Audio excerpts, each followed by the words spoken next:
இரண்டாம் ஷேக் மற்றும் இரண்டு கருப்பு வேட்டை நாய்களின் கதை.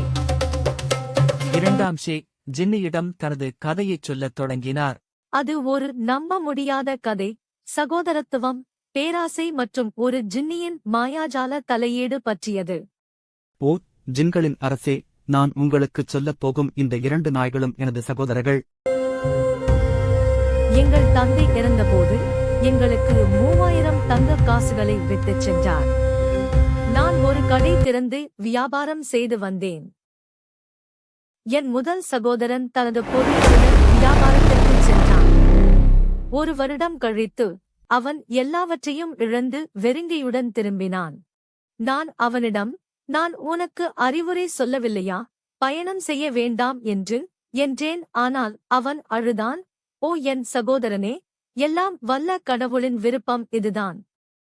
இப்போது இதைப் பற்றி பேசுவதால் பயனில்லை, என்னிடம் எதுவும் இல்லையூட் என்றான்.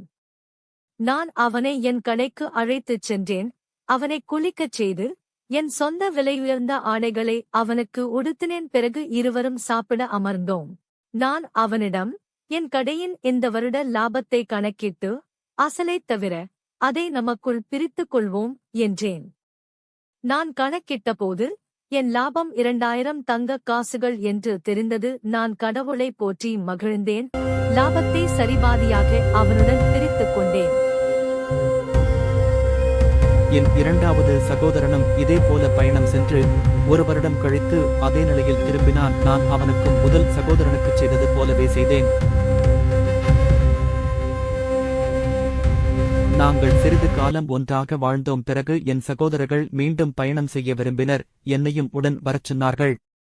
ஆனால் நான் மறுத்தேன். நீங்கள் உங்கள் பயணங்களில் என்ன சம்பாதித்தீர்கள், நான் சம்பாதிப்பதற்கு என்று கேட்டேன். அவர்கள் என்னை கட்டாயப்படுத்தினர். ஆனால் நான் ஒப்புக்கொள்ளவில்லை. நாங்கள் ஒரு வருடம் முழுவதும் எங்கள் கடைகளில் வியாபாரம் செய்து கொண்டிருந்தோம். ஆனாலும் அவர்கள் தொடர்ந்து பயணம் செய்ய வற்புறுத்தினர். நானும் தொடர்ந்து மறுத்தேன். 6 முழு வருடங்கள் கழித்து நான் இறுதியாக ஒப்புக்கொண்டேன். நான் அவர்களிடம், ஓ என் சகோதரர்களே, நம்மிடம் எவ்வளவு சொத்து இருக்கிறது என்று கணக்கிடுவோம் என்றேன்.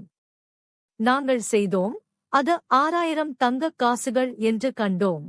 நான் அவர்களிடம், நாம் அதில் பாதியை மண்ணில் புதைப்போம். ஏதேனும் துரதிர்ஷ்டம் ஏற்பட்டால் அது நமக்கு உதவும். அப்போது நம்மில் ஒவ்வொருவரும் 1000 காசுகளை எடுத்து வியாபாரம் செய்யலாம் என்றேன். உன் அறிவுரை சிறந்தது என்றார்கள். நான் பணத்தை எடுத்து இரண்டாகப் பிரித்து 3000 தங்கக் காசுகளை புதைத்தேன். மீதி பாதியில் ஒவ்வொருவருக்கும் 1000 காசுகளை கொடுத்தேன். பிறகு நாங்கள் பொருட்களை தயார் செய்து ஒரு கப்பலை வாடகைக்கு எடுத்து எங்கள் பொருட்களை ஏற்றி 1 மாதமாக பயணம் செய்தோம். அதன் முடிவில் ஒரு நகரத்தை அடைந்தோம்.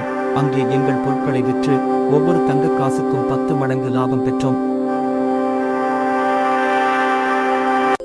நாங்கள் மீண்டும் பயணம் செய்ய தயாரான போது கடற்கரையில் கிழிந்த ஆடைகளை அணிந்த ஒரு கன்னிப் பெண்ணைக் கண்டோம். அந்த பெண் என்னை தடுத்தாள். அவள் என்னிடம் வந்து என் கையை பிடித்து தன்னை திருமணம் செய்து கொள்ளுமாறும் கப்பலில் அழைத்துச் செல்லுமாறும் கெஞ்சினாள். எனக்கு நல்ல மனைவியாக இருப்பேன் என்று உறுதியளித்தாள். கடைசியில் நான் சம்மதித்தேன். அவளுக்கு சில அழகான ஆடைகளை வாங்கிக் கொடுத்தேன். அவளை திருமணம் செய்த பிறகு நாங்கள் கப்பலில் ஏறி புறப்பட்டோம். பயணத்தின் போது என் மனைவியிடம் பல நல்ல குணங்களை கண்டுபிடித்தேன். அவளை மேலும் மேலும் நேசிக்க ஆரம்பித்தேன். ஆனால் என் சகோதரர்கள் என் செழிப்பை பார்த்து பொறாமைப்பட ஆரம்பித்தார்கள். என் உயிருக்கு சதி செய்ய ஆரம்பித்தார்கள். ஒரு நாள் இரவு நாங்கள் தூங்கிக் கொண்டிருந்த போது என் மனைவியையும் என்னையும் கடலில் தூக்கி எறிந்தார்கள்.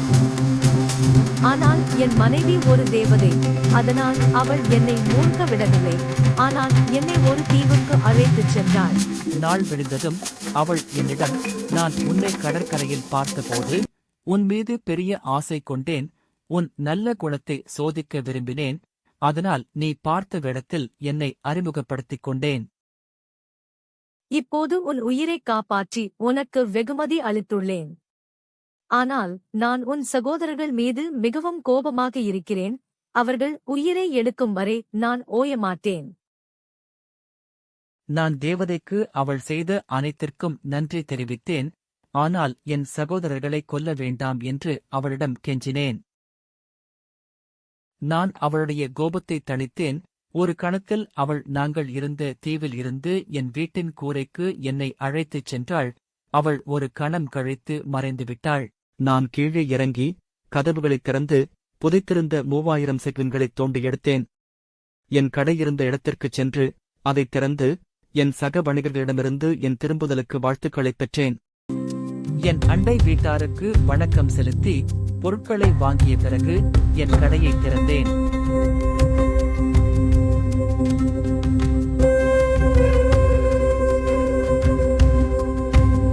நான் வீட்டிற்குச் சென்றபோது துக்கமான முகத்துடன் என்னை சந்திக்க வந்த 2 கருப்பு நாய்களைக் கண்டேன்.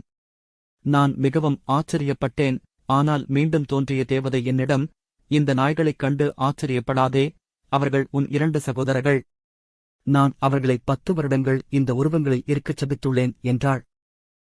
அவர்களுக்கு இதை யார் செய்தது என்று கேட்டேன். அவள் பதிலளித்தாள், நான் என் சகோதரிக்கு செய்தி அனுப்பினேன், அவள்தான் இதைச் செய்தாள். 10 வருடங்கள் கழித்துதான் அவர்கள் பழைய நிலைக்கு திரும்புவார்கள். நான் இப்போது அவளைப் பார்க்கச் சென்று கொண்டிருந்தேன். அவர்கள் இந்த நிலையில் 10 வருடங்களாக இருந்ததால் அவள் அவர்களை திரும்பப் பெறுவாள் என்று. அப்போது நான் இந்த மனிதனை பார்த்தேன். அவனுக்கு என்ன நடந்தது என்று அறிந்ததும், உனக்கும் அவனுக்கும் என்ன நடக்கும் என்று பார்க்கும் வரை இந்த இடத்தை விட்டு வெளியேற வேண்டாம் என்று முடிவு செய்தேன்.